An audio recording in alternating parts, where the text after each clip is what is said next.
I'm so glad to be here, and especially hearing about all the different groups. It makes me feel really proud about what our money is doing and how we're spending our money. And to think that everything that we're spending, everything that we donated, is going right to the groups really makes me feel good. So thank you, Joan. And I have to just tell you really quickly how I met Joan.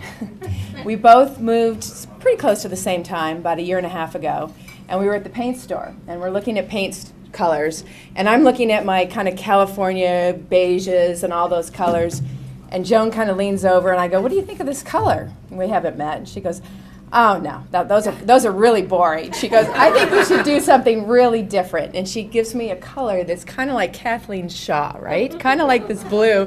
And I'm going, "I don't know about that color." So about a couple months later, we meet up again, and she says, "So did you do that color?" And I go, "No, I actually did all the beiges," and that's how we met. So she was trying to tell me how to paint, right? Yeah.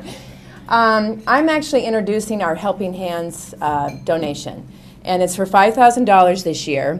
And I can't actually introduce the two girls who are going to receive the money because it's sensitive in nature because they're very young. But I will tell you a little bit about them. It's two girls who live in one of our local communities, and one is in middle school, one is in high school. And due to no fault of their own, these two girls ended up homeless, and they were living in a nearby shelter.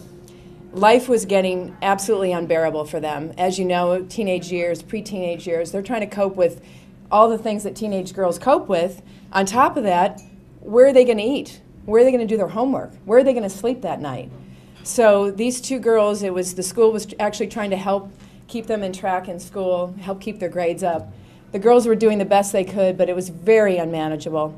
And a local family agreed to take them in and give them a place to stay. And so what this $5,000 is going to do is going to really impact these girls' lives in a lot of ways. It's going to provide them with clothing for the next year, food, toiletries, and school supplies.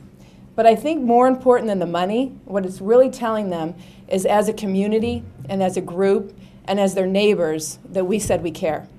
That we care enough to actually do something and to stand up and say, "You matter, and we're going to help you." So I really thank you for being the ones that care. Thank you very much.